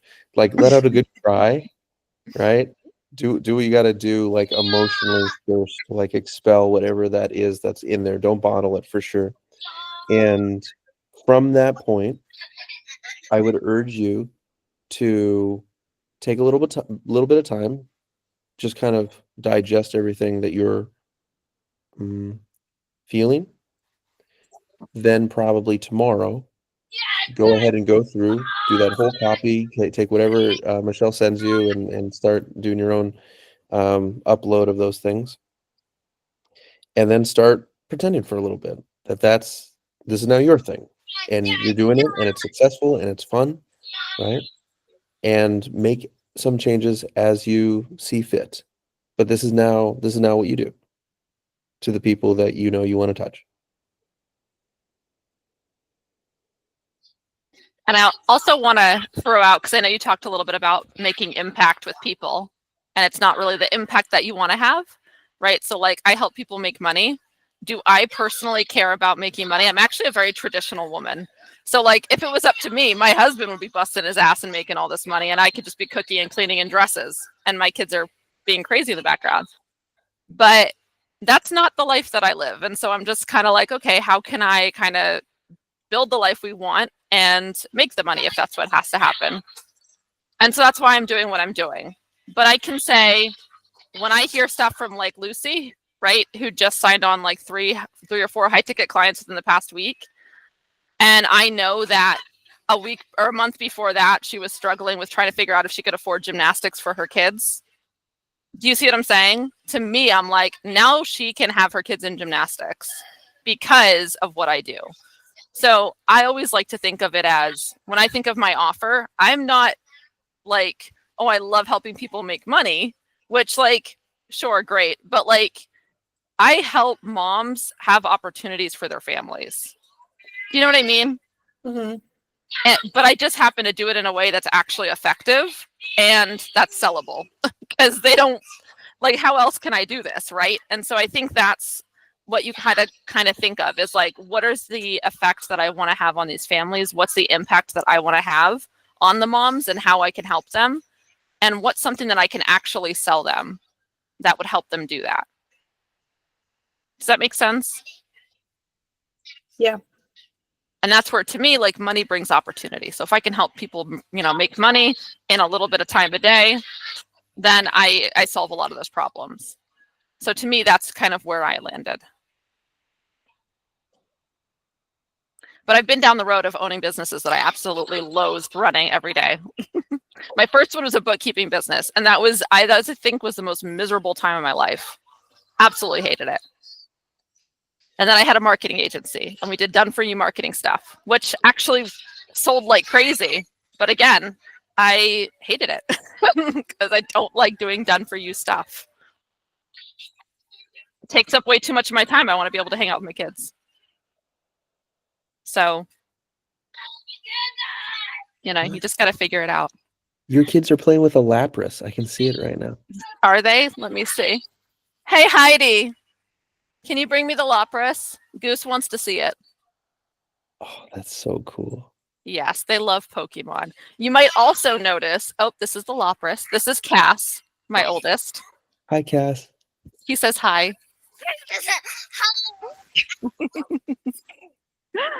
And then Heidi, come here. I want to show Goose your pajamas because my kids just live in pajamas. Oh, hell yeah. Do you see this? It's a little bit. There's Charmander and Mew and Pikachu and Bulbasaur and Squirtle and Eevee. Oh, and there's Oh my Psyduck, God. of course. You're making my world explode right now. This is just amazing. These kids, they love Pokemon. That's right. Don't forget Jigglypuff. That's right. Yeah. Jesus, Michelle. Yes. Wow. Yes. And this one here, we actually have to hide our Switch because she will play Super Smash Brothers all day long. Oh, So that's it so is cool. currently hidden because otherwise she'll just be like addicted to it. It's actually kind of scary how addicted she is to it. What's the character? She's like taking out all of her rage, just beating up everybody on the thing. Well, so she plays against the CPU because she's 4. Yeah. So like she can't actually do it. So like the CPU is not doing anything and she just beats the crap out of it. But she's You're gone gonna have to through. be careful with that one. I know. Yeah, she's my spicy child. I think the most recent one was Mewtwo. She went through a recent obsession with Mewtwo, which again is also kind of concerning because Mewtwo's like pretty evil, but yeah, but he's so cool. We all have a Mewtwo phase at some point. We go through that goth section. Yeah, she had hers at 4, which I guess is not easy to get through. Right. Yeah. Her first favorite Pokemon though was Bulbasaur, which I actually thought was interesting. She's an interesting one because she likes the alternative. Like, you know how like most kids, they love Pikachu, or like if you don't like Pikachu and you're the cool ones, you like Charmander, but like Squirtle. Right? Yeah, Bulbasaur. Bulbasaur is interesting, and then he's even like a refined taste, right? And then even with Mario, her favorite character was Luigi. Who likes Luigi? It's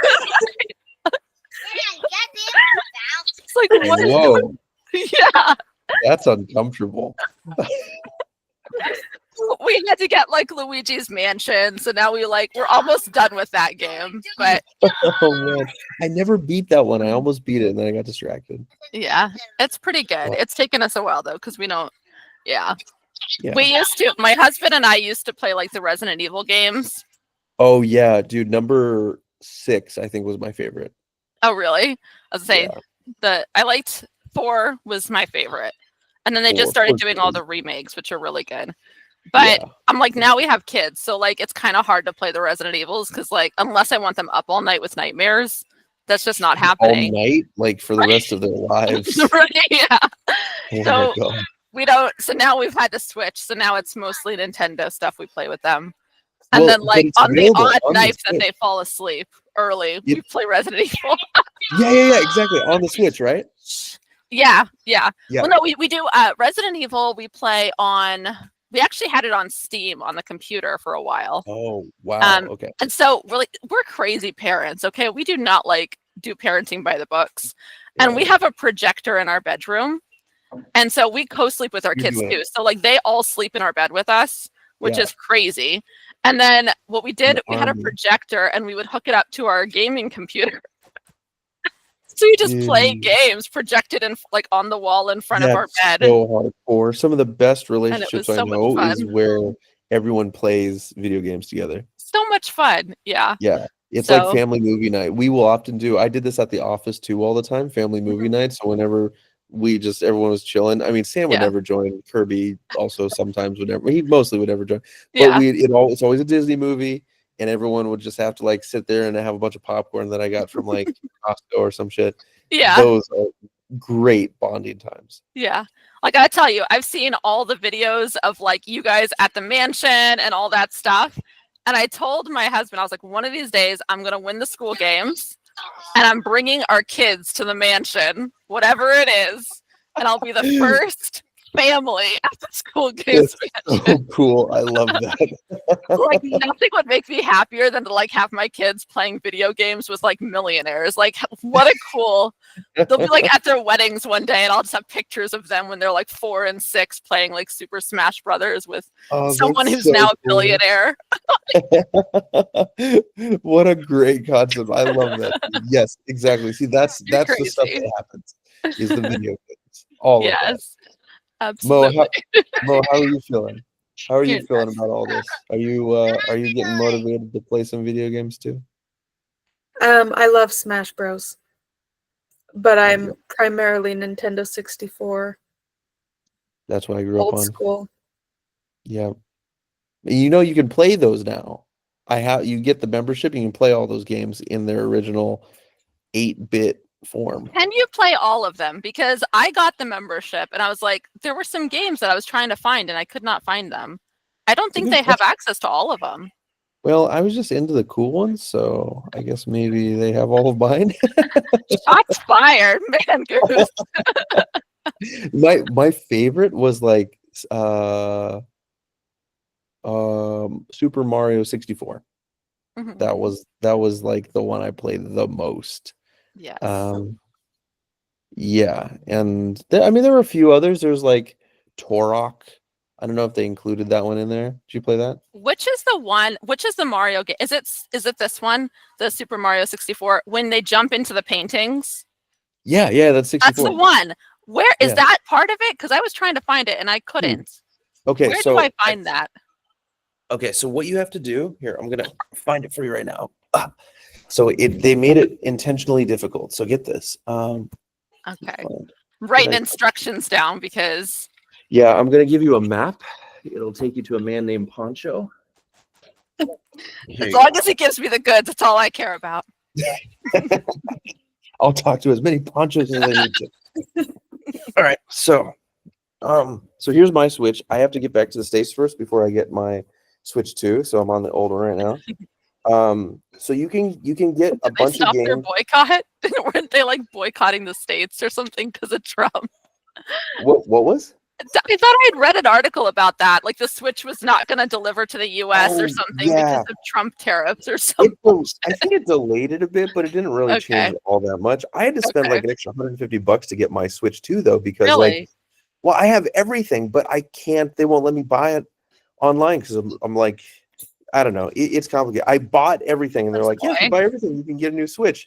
No, but there are so many scalpers that got it, which is what they're trying to prevent. So I'm like, whatever, Nintendo. Yeah. So, all right. You can get the one on the annual membership, or Okay. you can get this one, which is, can you see it? Super Mario 3D. Okay. It was a we have limited that one. edition release. Oh, okay. No. And so it's not available anymore. You have to get it off of eBay or Amazon.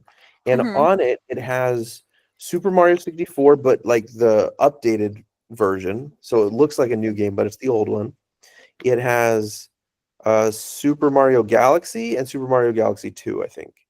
Ooh. Oh, and Super Mario Sunshine. Super Mario Sunshine, which is, I love that game. I love that game so much. That's where I don't know that one. that one was the Super Mario 64 of the GameCube.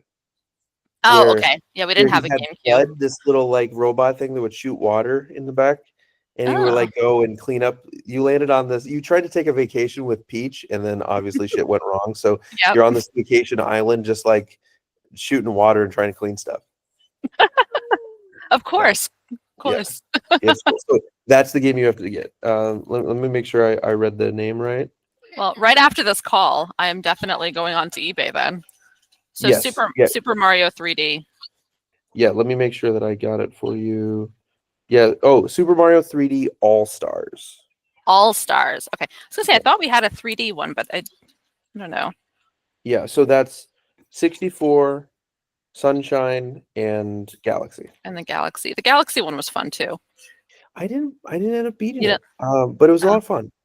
Well, I'm a little biased. I played that game once, and I was house sitting a cattle farm with a friend when I was 14. And it was Wow. just the two of us. That was like one of the funnest weeks of my entire teenage life. Yeah, dude, I love cattle farms. And well, because like we were also left unattended. So like it was just two 14-year-olds, which was like a terrible idea. And Just like going to town. so bad. And they had like 4 dogs and they had a ton of cattle. And it was like in the middle of Texas because I grew up in Texas. Yeah. And so they had construction trucks and like we found the keys to them. So we just like drove and they had like acres of land. So we just like drove them around and it was so dangerous. Like now as a mom, I'm looking at that. I'm like, holy crap, I could have died like so many That's times. so badass, But I though. did not. And then the cows got out because we were supposed to feed them and they have the trough outside. And I don't know how the hell they do it, but we let the pen open so they can come eat. But then instead of going back into the pen, they just started wandering around and we're like, what the fuck are we supposed to do? So we like got one of the construction trucks and just like poured a bunch of feed into it. And they just followed the construction truck. No way. You guys figured that out as 14-year-olds? Started hailing. We like had an impromptu hailstorm in the middle of it. It was so fucking funny. And like after that, we're like, we're not feeding them again. Like they're just gonna starve this week. That was horrible. And so we just like let them be in there. And then we literally just sat inside and like ate a bunch of food and did a bunch of things that I won't talk about in front of my children. But high school was a wild time for Michelle. And Wow, and played that's Super remarkable. Mario, the Galaxy That on is Wii. so- that is so Yeah. badass. Oh my god. Okay, yeah, I see why you love Galaxy. That is an amazing memory to have attached to it, really. Yeah, Wow. it was a pretty wild time. Damn. The Okay, Michelle so- now is not the Michelle of high school. well, maybe a little bit. Maybe a little bit, but yeah. Dude, Mo,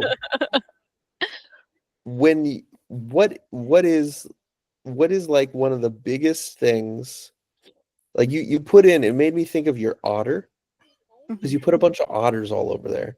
Tell me a little bit about this otter thing. I have to go in about 5 minutes, but I want to hear this before we go. Otters hold hands when they sleep, and they live in the river. And I want people to feel like someone's holding their hand when they're not conscious. Just That's holding art. their hand when they're not like realizing that they need it Yeah. Amazing. That's and super cool. flowing along in life. Yeah. Okay.